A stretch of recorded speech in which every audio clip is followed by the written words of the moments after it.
Quem está chegando por aqui é Didi Red Pill, Didi todos os dias no canal do YouTube, Didi Red Pill, 7h30 da manhã, 4 da tarde, de segunda a domingo, e todos os dias por aqui também.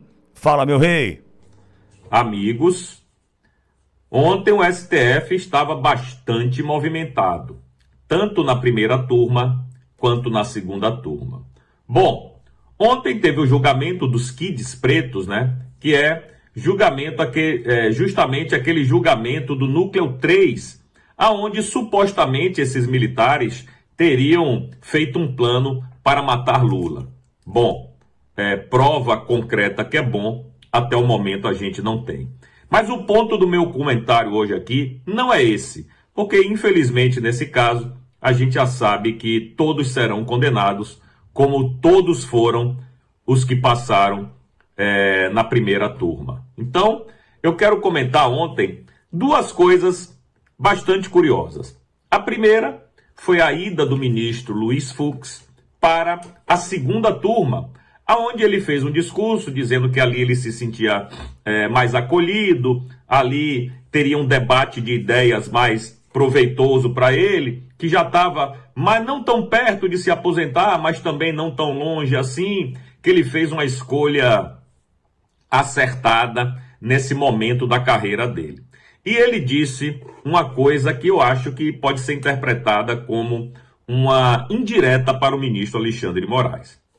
Ele disse que a ida dele para a segunda turma seria bom, porque ali ele poderia ter um pouco mais de segurança jurídica e liberdade de expressão. Ora, meu Deus, eu acho que isso está bastante claro aí, né? Quando o ministro da Suprema Corte não tem a liberdade de se expressar numa turma, é porque tem alguma coisa errada. E a gente sabe que aonde ele estava na primeira turma, quando o ministro Alexandre de Moraes vota, é lei. Todos têm que seguir. Aquele que não segue é visto como um mau colega. E aí foi por isso, eu acredito, que o Luiz Fux pediu para ser retirado da primeira turma e ir para a segunda turma. Outro ponto é quando ele fala de segurança jurídica, que é um dos anseios da nação hoje em dia. E ele tem toda a razão. Agora, quem é o principal nome da insegurança jurídica? Quando você pensa em insegurança jurídica, quem vem à sua cabeça? Pois é, automaticamente o ministro Alexandre de Moraes, que é quem está liderando junto com Gilmar Mendes essa toada da insegurança jurídica. Não que outros não estejam, como o Toffoli, por exemplo, mas o primeiro nome que vem à cabeça é o do ministro Alexandre de Moraes, e parece que o senhor Luiz Fux está muito à vontade na segunda turma, aonde estreou ontem, e ele realmente estava com um semblante bastante feliz de ter se livrado, digamos assim, daquela galera da primeira turma. O outro ponto, e aí tem uma pequena treta, foi entre o Dias Toffoli e o ministro André Mendonça, né? Toffoli já começou mandando uma indireta para Gilmar Mendes, dizendo que ele não dá entrevista e que dar entrevista é ilegal e inconstitucional. O ministro André Mendonça foi na mesma toada, dizendo que ele também não dá entrevista e que achava que aquilo ali deveria parar. Mas a treta entre os dois começou porque, acreditem se quiser, o ministro André Mendonça teve que explicar o voto do próprio ministro Dias Toffoli, porque Dias Toffoli meteu os pés pelas mãos, não soube, como sempre, né? Porque ele não tem nenhuma experiência jurídica, tomou pau, como dizem na Bahia, 3 vezes para ser juiz lá em São Paulo, não conseguiu, mesmo assim virou ministro, a gente sabe por quê. Então, como ele não tem notório saber jurídico, como ele é realmente um ministro assim, como é que eu poderia dizer, com poucas armas para poder defender os seus pontos de vista, ele teve que ouvir do André Mendonça correções sobre o voto dele.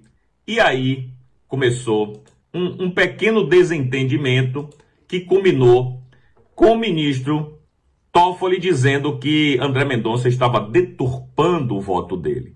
André Mendonça falou, não estou deturpando nada, eu estou lendo o seu voto. Eu estou lendo aqui o que o senhor escreveu. E realmente ficou aquela torta de climão lá no STF. Bom, esse bate-boca, que foi rápido, mas foi importante, foi significativo. O André Mendonça terminou a fala dele dizendo que o Toffoli estava exaltado. E realmente, quem viu o vídeo percebeu que Toffoli, de fato, não estava muito normal, não. Parece que ele estava ali um tanto quanto nervoso, um tanto quanto exaltado, de ter que escutar um colega que realmente entende do direito, dar uma aula para ele no próprio voto dele, o que é uma vergonha, evidentemente. Mas, enfim, depois o Luiz Fux pediu a palavra, tentou contemporizar, né, para ver se baixava um pouco a temperatura. O André Mendonça encerrou seu voto, pronto, e acabou. Mas que dia na Suprema Corte, né? Dia de indiretas do Fux para o ministro Alexandre de Moraes e dia de treta entre André Mendonça e o Dias Toffoli. A gente espera que esse espetáculo vergonhoso pare, mas é muito difícil com essa atual composição da Suprema Corte, onde muitos ali acreditam que são a própria Constituição e que também não param de falar, não param de dar entrevistas, o que, como disse o Toffoli e o André Mendonça, é crime. Mas, se são eles que interpretam a Constituição, eles vão dizer que isso aí não é crime.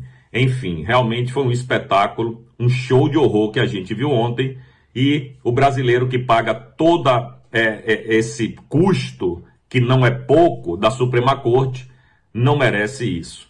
O que o brasileiro merecia era ministros técnicos que julgassem apenas causas constitucionais e não que a Suprema Corte ficasse se imiscuindo em assuntos que não lhe diz respeito, fazendo inclusive leis. Bom, meus amigos, é isso. Eu vou ficando por aqui. Não deixem de se inscrever no meu canal Didi Red Pill. Um beijo no coração de cada um de vocês. Até amanhã. Eu fui.